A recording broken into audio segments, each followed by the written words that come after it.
ఇప్పుడు ఒక business create చేసుకున్నప్పుడు ఖచ్చితంగా వెబ్సైట్ అనేది అవసరం.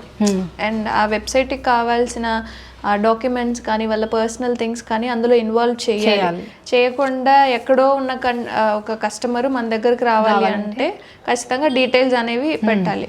అవి సేఫ్ అండ్ సెక్యూర్గా కూడా ఉండాలి.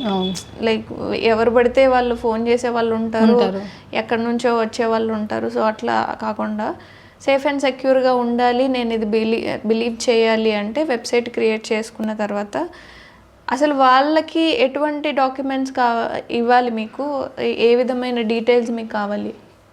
మాకు డీటెయిల్స్ ఏం కావాలంటే Google my business account first guidelines ఉంటాయి, పాలసీస్ ఉంటాయి, అవి కంపల్సరీ ఫాలో అవ్వాలి. కొంచెం కూడా మన పైన డౌట్ వస్తే అకౌంట్ని రిమూవ్ చేసేస్తుంది గూగుల్. డౌట్ అంటే సస్పెండ్ చేయడం కానీ రిమూవ్ చేయడం, అంటే ఏదైనా అన్నెసెసరీ కంటెంట్ పెట్టడం, వాళ్ళ పాలసీస్ ఉంటాయి కొన్ని, అవి అగెనిస్ట్కి వెళ్ళిపోతే అకౌంట్ అన్నది రిమూవ్ చేసేస్తుంది. ఒకటే డేలో ప్రోడక్ట్స్ అన్నీ ఒకటేసారి ఒక 10 ప్రోడక్ట్స్ ఒక 10 సర్వీసెస్ ఉన్నాయి అనుకోండి, టక్ అప్లోడ్ చేసినాం అనుకోండి అది తీసేస్తుంది. ఎందుకు? ఆ డేలో ఒక 5 వేయాలి, 3 వేయాలి, 2 వేయాలి, ఇలాంటి గైడ్ లైన్స్ ఉంటాయి. ఓకే, ప్రతి ఒక్క బిజినెస్కి సర్వీసెస్కి సేమ్ ఉంటుందా లేకపోతే సేమ్? అన్నిటికీ సేమ్ ఉంటుంది. ఇంకో అంటే ఇప్పుడు షాపింగ్ మాల్స్ ఉన్నాయి అనుకోండి, చాలా మంది విజిట్ అవుతారు కాబట్టి వాళ్ళు ఒక 20 రివ్యూస్ తీసుకున్నా నో ప్రాబ్లం. అదే కొన్ని చిన్న ఒకటే సిఏ కావచ్చు, చిన్న బిజినెస్ వాళ్ళు కావచ్చు, ఎవరైనా ఒకటేసారి 20 రివ్యూస్ తీసుకుంటే గూగుల్ ట్రస్ట్ చేయదు. ఎందుకంటే అక్కడ గూగుల్లో సెర్చ్ ఎంతమంది చేస్తున్నారు, ఎంతమంది డైరెక్షన్స్తో వెళ్తున్నారు, అది మొత్తం చూసుకుంటుంది.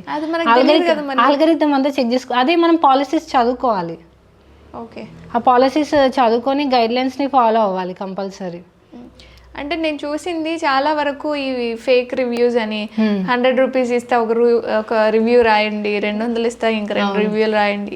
ఇది నేను చాలాసార్లు విన్నాను, ఫేస్ చేశాను కూడా. సో అట్లా ఇది జెన్యూన్ ఇది కాదు అని ఎలా ఉంటుంది? యాక్చువల్లీ ఇప్పుడు ఏది జెన్యూన్ ఏది కాదు అన్నది మనకు తెలియకపోవచ్చు, కానీ గూగుల్కి తెలుస్తుంది.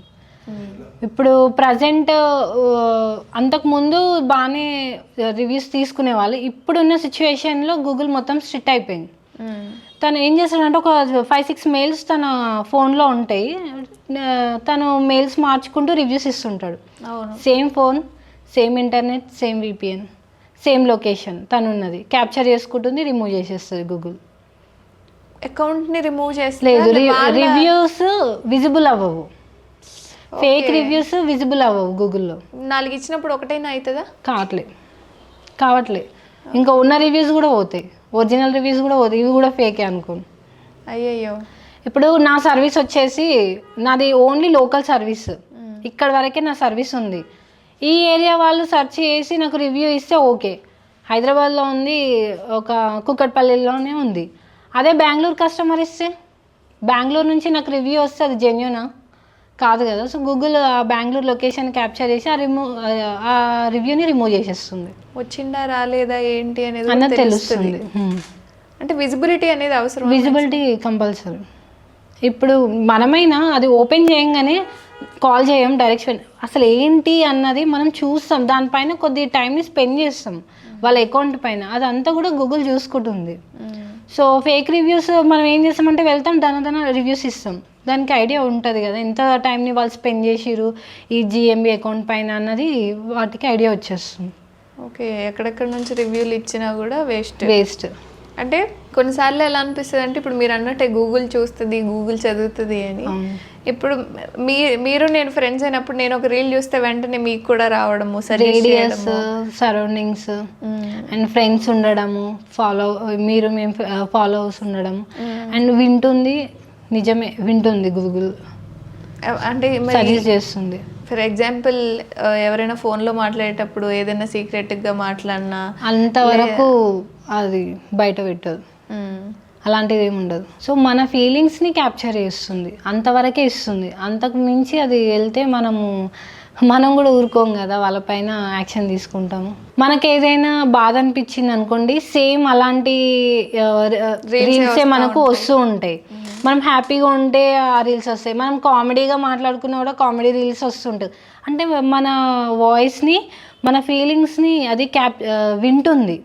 సో అదే రకంగా మనకు అలాంటి రీల్స్ రావడం లేదంటే అలాంటి వీడియోసే మనం చూస్తుండడం జరుగుతుంది. సో రిపీట్ వస్తూ ఉంటుంది. మనకు అది ఇంట్రెస్ట్ ఉందన్నది వాటికి అర్థమైపోతుంది, మన ఇంట్రెస్ట్ ఏంటన్నది వాటికి తెలిసిపోతుంది. మనుషులే ఇంకా అంటే మరి ఇప్పుడు ఆ సీక్రెట్స్ అవన్నీ ఏం చేస్తుంది? మరి సీక్రెట్స్ ఎక్కడ కూడా ఎవరు రివీల్ చేయరు, అది గైడ్లైన్స్కి కానీ పాలసీస్కి కానీ అంతా ఎగైనిస్ట్. సో అన్నీ కూడా సెక్యూర్గానే ఉంటాయి.